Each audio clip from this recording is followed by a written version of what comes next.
So we're back at it again. And last week, the big story in football was about Patrick Mahomes. He got his paper, his mucho dinero from the Kansas City Chiefs. And so we mentioned this, the clock is a-ticking on another NFL star's payday deep in the heart of Texas. And have you heard the latest on Dakota Prescott? That's his name, Dakota. He goes by Dak, but his actual name is Dakota Prescott. If you've not heard, maybe you've missed it. Let me give you the thumbnail recap on what's been going on. So the Cowboys and Dak Prescott are, quote, not close, end quote, to a long-term contract. Now, this becomes problematic because if you look at the calendar, if you look at your watch there and you say, okay, well, today, let's do the math on this. Today is the 13th day of the month of July. The deadline, the drop-dead date to get a deal done is July 15th. So that is the point of demarcation here. The Cowboys and Dak Prescott have until Wednesday to agree to terms.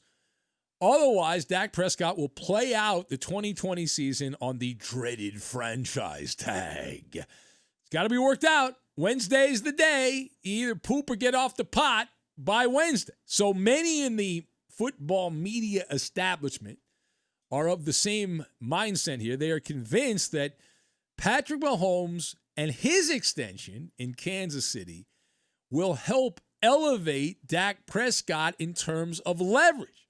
That Prescott now can get even more out of the Cowboys thanks to Patrick Mahomes. They can do the old air high five. Like, good job by you. You helped us out. Thank you very much. All right, so let us discuss. The question is very simple. Does Patrick Mahomes' extension legitimately give Dak Prescott extra leverage over Jerry Jones? The answer is no. And I don't understand the mindset here. When you look at Mahomes and Dak Prescott, to each their own, but we'll get into it. We've got the advertising slogan, the paper tiger, and pancakes. And we will combine all these things together. We'll make a breakfast buffet is what we're going to make. Now, to lead off with, it is in the best interest of both Jerry Jones and Dak Prescott to play the schoolyard game of tag, you're it, right? Tag, you're it. Play the game. It is what's known as a win-win situation. It is mutually beneficial for both sides. It is a case, and it's very, very rare in life that you find one of these situations. But in this particular situation, it is just that. You can have your cake. You can eat it, too, with extra frosting. Delicious frosting on top. And it's like you're a magician at some Vegas magic show, and you say, abracadabra, hocus pocus, presto. And just like that, Dak Prescott gets $31.4 million of guaranteed money. This is like an old advertising slogan from the 1940s. And what you see is what you get. That was the slogan. What you see is what you get. Very transparent, very straightforward. No fuss, no hustle. You're getting guaranteed money. No funny money. The thing about Mahomes, and he got a great contract, long-term contract, but it's a lot of funny money. It's a lot of monopoly money. Now, I wouldn't have given anybody a long-term contract, even with the funny money. If I'm in charge, I don't do it. But in this particular case, these two things and how many seem convinced they're related, the Cowboys, by giving the franchise tag, which they've already done, and following through and sending, if I was in charge of the Cowboys and I had a voice to the mind of Jerry Jones, I would put Jerry Jones on that yacht and I would send him out to sea in the south of France. And I'd say, Jerry, come back on Thursday. Go out on your yacht, your $1 billion yacht, and come back and see me on Thursday once the deadline has passed. Just do it, right? That way, listen, the Cowboys are not handcuffed long-term to a suspect player like Dak Prescott. And it's often, it's similar to what we talk about with politics, right? You have a public-private dichotomy in play here where publicly Jerry Jones and the Dallas brass, and he is the Dallas brass, they have to use, platitudes and code language they have to speak in glittering generalities when talking about Dak Prescott. That's generally how that works. They don't want to step on Dak Prescott's delicate little toes. Privately, it's very wise of the Cowboys to hold off on handling the Brinks truck, pulling the Brinks truck up and just emptying out all the gold coins. And then you have after the Brinks truck empties out all the gold coins, you then have the cartoon-sized check, which is like this big, and then you bring that. You don't have to do any of that. Now, furthermore, Dak Prescott is the living embodiment of paper tiger. That's what he is. He's overrated. Say it with me now. Overrated. Now, overrated does not mean terrible.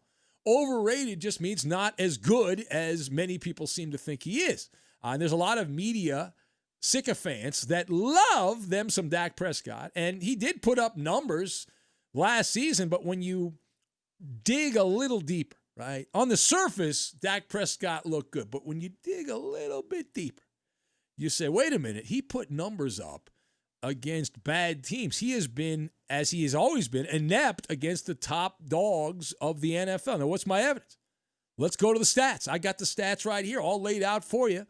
And we'll break down the 2019 season, read them and weep. Dak Prescott, 2019 season versus playoff teams. Let me give you the non-playoff teams. Let me give you the non-playoff teams first. I think that'll be more dramatic for my Shakespearean license in drama. So against non-playoff teams, there were 9 games the Cowboys played with Dak Prescott. They went 7-2 against non-playoff teams. Dak completed about 67% of his passes. He averaged 305 yards per game, had 22 touchdowns and just 3 interceptions. 22 touchdowns and 3 interceptions. Yardage isn't all that important. The touchdown-to-interception ratio is a big deal. So how did Dak do against the playoff teams of 2019 the Cowboys played? 7 opponents the Cowboys played made the postseason. Dak went 1-6 in those games. The completion percentage was similar to that against the non-playoff teams. The yards per game was somewhat similar, but the touchdown-to-interception ratio, Dak Prescott, and really the most important thing, right? Touchdowns, not turning the ball over. Dak Prescott had 8 touchdowns and 8 interceptions in the 7 games against playoff teams. That was a push, which is not what you're looking for. That is the resume of not only a paper tiger, a toothless tiger is also the resume. It's inadequate against the top teams in football. The touchdown production, the interception numbers were too high. The touchdowns were not high enough. And that is the quagmire that the Cowboys find themselves in. And it's not really much of a quagmire because the only right thing to do is just play tag, right? Now, last thing. So we're going to find out shortly whether or not Jerry Jones has the intestinal fortitude and the resolve to hold strong. Jerry's from the old school, and he likes Dak Prescott. I think he generally does like Dak Prescott. Dak Prescott's been a good foot soldier for the Cowboys, but liking the person and liking the player are 2 different things. Either way, be very clear here, Dak Prescott is not some kind of victim in all of this. We don't need to play the world's smallest violin for Dak Prescott. If the Cowboys do the right thing and stick to the franchise tag game and stack those franchise tags like pancakes, a good breakfast plate filled with pancakes stacked high, a high stack of pancakes, Dak Prescott will be laughing all the way to the bank. In fact, here's an amazing factoid that I read, so it must be true. I read it on the internet. It must be true. Did you know that if the Cowboys tag Dak Prescott next year, in addition to this year, and he has to play for the franchise tag, he will end up making more money than Patrick Mahomes over the next 2 seasons? Look at the economics. Now, back-to-back franchise tags for Dak Prescott this year and next year would mean, at the very minimum, he will take home $69 million. Now, obviously, he has to play through the season, be healthy. The Cowboys have to tag him again. But let's just play the hypothetical game. Dak Prescott will get $69 million guaranteed. Now, Patrick Mahomes is set to earn $33.6 million. Nothing to sneeze at. And that's through 2021.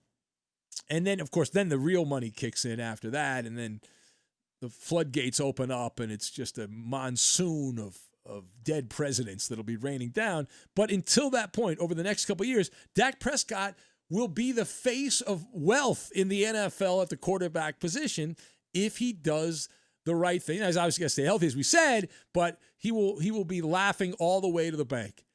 And la, la, la, la, la, la, la, and he'll be holding bags of money. Kirk Cousins was the originator of this innovative plan. Cousins got back-to-back franchise tags from, dare I say, the Redskins, Dan Snyder's team. It's going to have a new name. He then left for the Vikings on a fully guaranteed deal. Cousins' contract was supposed to run out at the end of this year, but he already signed another extension in Minnesota. So Cousins, who I think we can all agree is not the worst quarterback in football, he's not the best quarterback in football. He's somewhere in that 10 to 15, 16 range of quarterbacks, usually. Sometimes he plays well, usually disappears in some big games as well for the Minnesota Vikings or the Redskins. Primetime games are not his friend. But Cousins, a middle-of-the-road guy, has monetized his ability. And by the time his current deal with the Vikings ends, Kirk Cousins will have earned $196 million to be a middle-of-the-pack quarterback with $124 million fully guaranteed. So he's getting that no matter what, $124 million. Whether he gets the rest of it, that's obviously an open question. But you know what that is known as? That is known as playing the system. And Dak Prescott has the same opportunity, and he can make even more because the franchise tag has gone up. So don't sign an extension. It's good for the Cowboys. If I'm the Cowboys, I let Dak Prescott play the next 2 years, and then I say, bye-bye, see you later, get out of here, we're done with you.